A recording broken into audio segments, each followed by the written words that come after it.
Okay guys, I've been messing around with this old mower that my son picked up at the tractor show a couple months ago.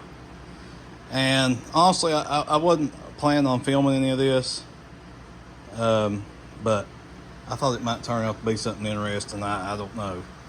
But we got this thing running last night. Now I'm still working on cleaning the gas tank and all that stuff. And as of right now, it's far from going outside and trying to cut grass with it or anything. I picked a belt up this morning from Napa. We're going to try to put this thing on. It may be too big, I'm not sure. I'm just trying to figure out how to get the pulley slid back out of the way to get the belt on it. But I'm going to try to shoot some of this, see what happens. I thought it was interesting. I took this wheel off. I was trying to actually gain access to here because I thought maybe you might slide this shaft back and then be able to put the belt on there. But I thought it was interesting how this works here. So you have, this is your pulley coming off the engine.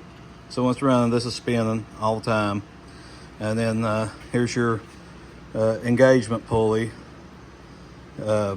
So when you engage it, you pull this rod back, and it puts tension on this, which makes this turn.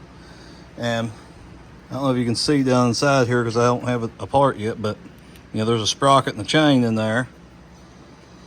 So that shaft turns the sprocket and chain, which in turn turns the wheels. Yeah, okay, so right here on this shaft will be this sprocket goes on here. Okay, and then the back side of this wheel, this was interesting looking. You see how it's made. Okay, and that sprocket fits in that, and that's what turns the wheels. And that's also, when that turns, that's what turns the blades.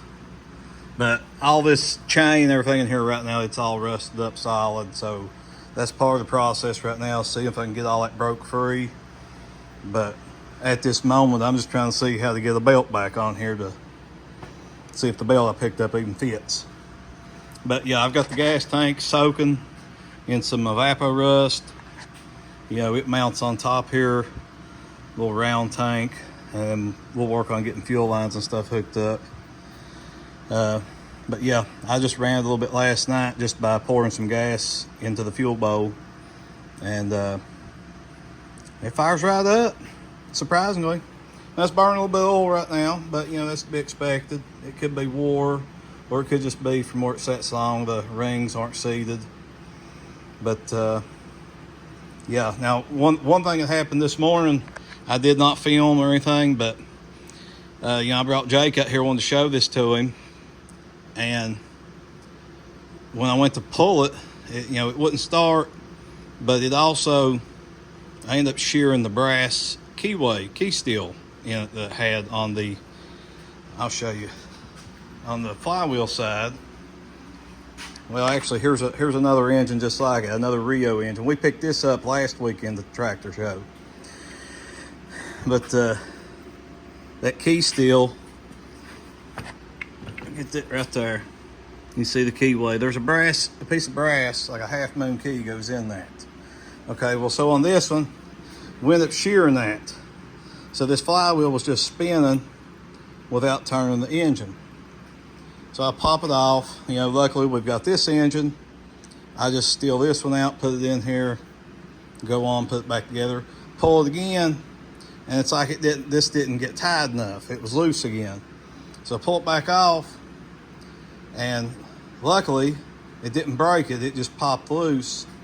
But the engine was like kind of hard to turn. So I ended up pulling this head off to see what was going on, because I didn't know if maybe I had a valve stuck or what. And the valves were working, but I looked at the bottom side of the cylinder head, and like I said, I should have taken a picture of it, but I didn't. But there was so much carbon buildup, the piston was actually hitting the carbon in the top of the piston, or in top of the head, and keeping it from being able to make a full revolution, and that's why it sheared that key steel the first go around. So I cleaned all that up, put it back together. It fired up first pull. So like I said, I'm gonna try to shoot a little bit of this, see what happens. Yeah, we gotta get a new plug wire from the coil back, but that's just a temporary thing to make it run right now. So we'll see what happens.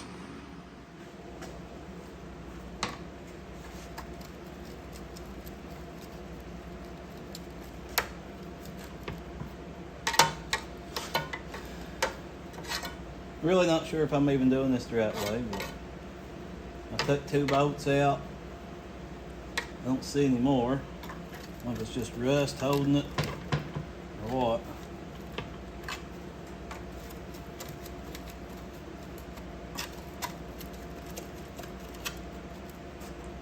Can't really see anything else that would be holding it.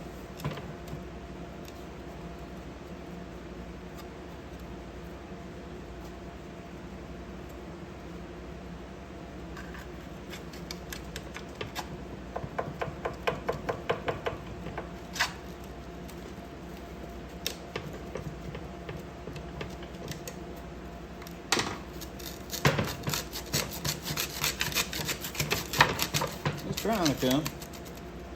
Let's give her a little slick 'em.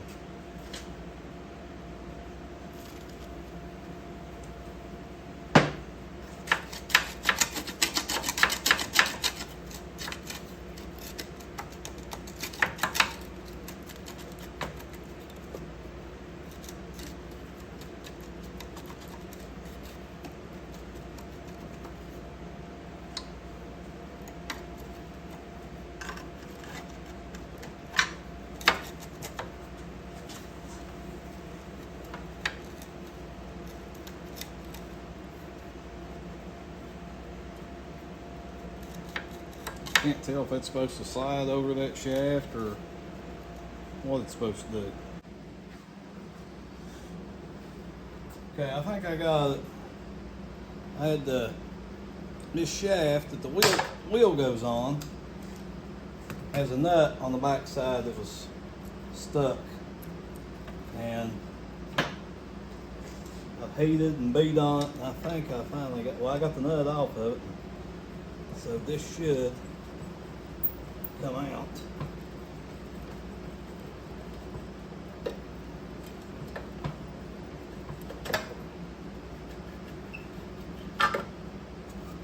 Just like it. There's why that wouldn't come off. Yeah, it had a shoulder on it, so it wouldn't just pull out. This had to come out first.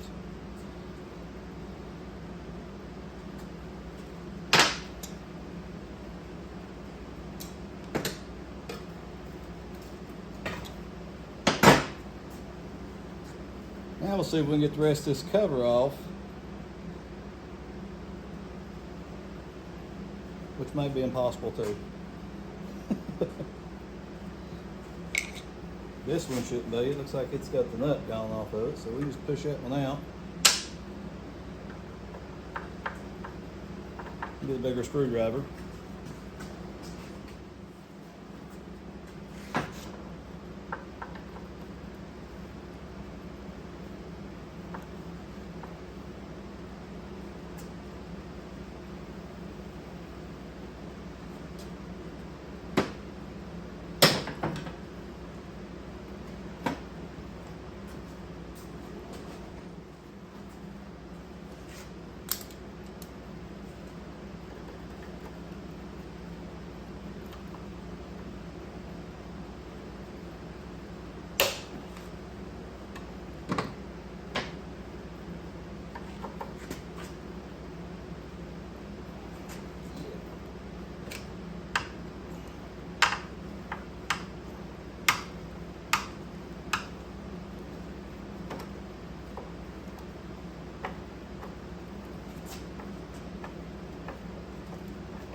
One down here.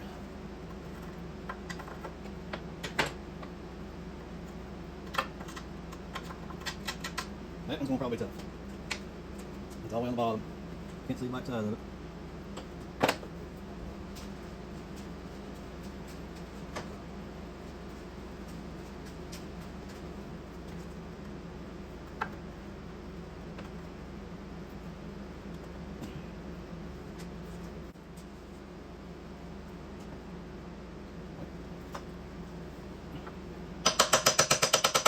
Get that turning.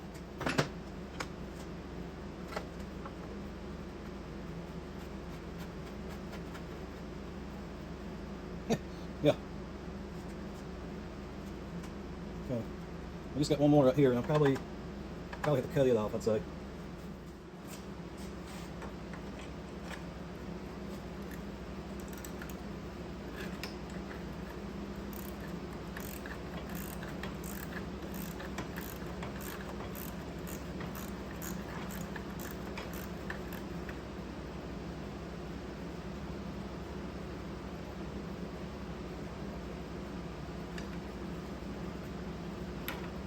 It's hot.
Like I said, I don't even know if I'm taking this off the right way, but it's about the only way I see to get it off there.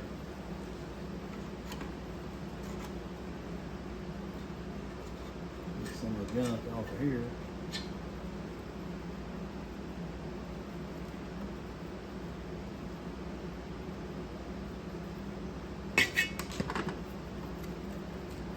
See, it's got a brass bushing in that. So it's got to slide out on that shaft. Oh yeah.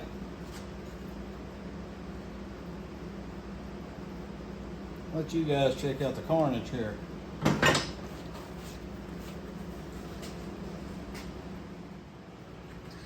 That's why I wanted to get that thing off first, so I could see what this chain looked like. And you can see that was not going to roll. Of course, I tried rolling the blades and they wouldn't turn, so yeah. Now we have access to this and we can try to get it broke free. And in doing so, be able to get this shaft pulled back and get a belt on it. Whether it's going to do any good or not, I don't know. We're just trying. Okay, it's time to break out this stuff. This coil. Now, I've never used this here before. I just bought this can, but I'm gonna use it on this chain to try to get it loosened up. But if you guys watched my previous video at the Brownsville Steam Show, this is what we used on the minor Ripperhead mat chain to free it up. And this stuff right here is amazing. You know, I've always used PB Blasters. You can see it sitting over there. And PB Blaster works great. But this stuff here seemed to be a couple steps ahead of PB Blaster. And it smells better too. This almost got like a sweet smell to it. So I'm gonna crack a seal on this and try it out on this chain.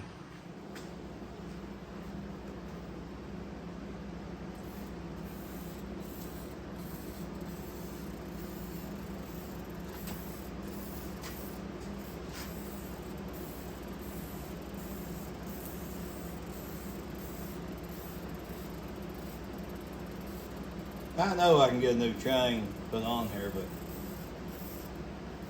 you know, the process with this thing is basically you know, we get one thing going, then we'll go ahead and step to the next phase. So we got it running. Now if we can get this stuff to turn and work again, then we'll worry about like replacing this with something new. You know, I'll get a carburetor kit. Because all I've done with this carburetor is just cleaned it up, stuck it back together. It's enough to make it run. The bowl is leaking a little bit, so it needs some gaskets, stuff like that. But for you guys that haven't seen my other video on these mowers, these are actually, you know, this one and the Sears and Roebuck one over there, these belong to my son. He bought these, you know, himself. He only gave $1 a piece for these things. And the other one, you know, we had it running within the first week, and this one here's kind of been sitting on the back burner, and we decided to finally fool with it last night, or I did. So now I'm intrigued to try to keep going with it, see what we can make happen with it. But this mower is in far worse shape than that one. I mean, we might be able to make all this stuff work again, but like the blades and everything, they're so rusty and pitted up.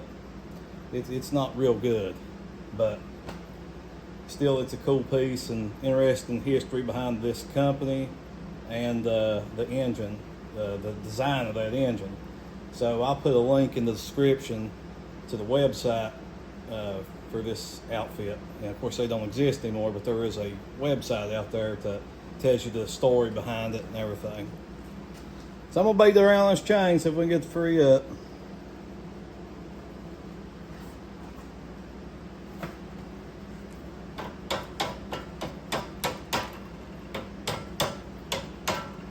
It's already getting loose. Oh, there we go, it just broke. Well, that'll make it simple to get the shaft out there now. Oh yeah, that's shot. It's just coming off there in pieces now.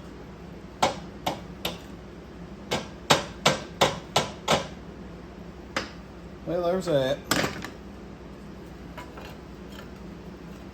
So now, this shaft will slide out, and you'll be able to put a belt on it.